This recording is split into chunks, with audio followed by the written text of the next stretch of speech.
कोई एक बड़ा दोष होते हुए भी अन्य गुण होते हैं, उनकी दृष्टि से हम उनको सम्मान कर सकते हैं, हम कह सकते हैं उनको, और हम अपने मन में स्पष्टता रख सकते हैं कि दुर्गुण के कारण सम्मान नहीं कर रहा हूँ, ये जो इनके अन्य गुण है उसके कारण से, ये आयु है इनकी बड़ी इसलिए मैं सम्मान कर रहा हूँ। क्योंकि आयु को भी हमें ध्यान रखना है, बंधुत्व को भी ध्यान रखना है। होता क्या है हमारे, जब हम अधिक धार्मिक या तो अधिक कट्टर की दृष्टि से बन जाते हैं, तो हमें यदि कर्म की दृष्टि से उसमें कोई दोष एक भी दिखाई दे जाता है तो हम न उसका धन देखते हैं, न उसका बंधुत्व देखते हैं, न उसकी आयु देखते हैं, हम बस निर्णय कर लेते हैं ये गलत है और हम उसको कोई सम्मान नहीं करेंगे, अपमान करेंगे। इसी तरह से हम लोगों में ये व्यापक दोष है, वैदिक धर्मियों में, आर्य समाजियों में, आप व्यवहार में देखना, वो आकलन ऐसे करते हैं, बाकी चीज़ें उनके लिए कुछ भी नहीं रहती हैं। फिर ऐसे ही विद्या की दृष्टि से किसी ने कह दिया कि परमात्मा साकार है, अब ये तो अविद्या हो गई, गलत हो गया, तो बोले ये कौन सा जानने वाला है, एक चीज़ गलत हो गई उसकी, दो चीज़ गलत हो गई, बाकी चीज़ें ठीक है।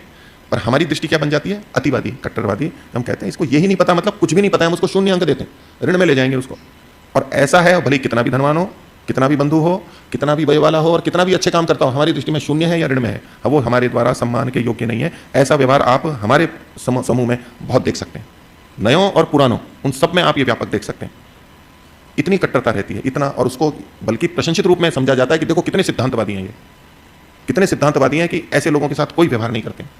उसको हम आदर्श के रूप में भी प्रस्तुत करते हैं, लेकिन ये अयथा योग्य व्यवहार में चला जाता है। ये शास्त्र ये नहीं कह रहा है कि जो विद्या में गलत है तो बाकी चीजें हो तो उसको कुछ भी मान ना दो, उनको भी मान देना होता है। आपको ध्यान है महर्षि दयानंद ने सत्यार्थ प्रकाश में एक प्रसंग में लिखा,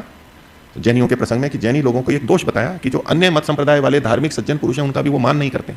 केवल अपनों का ही मान करते हैं, उसको एक दोष माना है।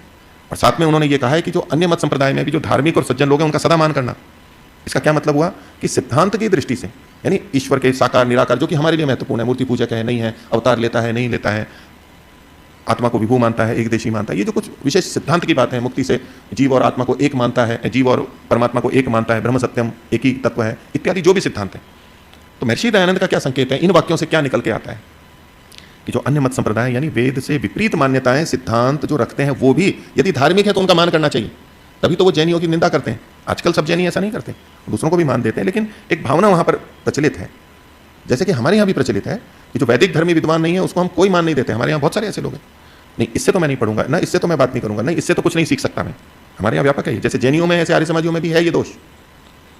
लेकिन महर्षि दयानंद की जो दृष्टि हमें पता लगती है, वो क्यों ऐसा कह गए, अन्य मत संप्रदाय वाले भी जो धार्मिक सज्जन लोग हैं उनका मान सम्मान करना चाहिए, आदर करना चाहिए। तो एक तरफ ज्ञान की दृष्टि से वो कुछ कम है, कुछ गलत सिद्धांत रखते हैं, लेकिन धार्मिक है, कर्म अच्छे हैं उनके, तो उसको भी महत्व देना है। इसी तरह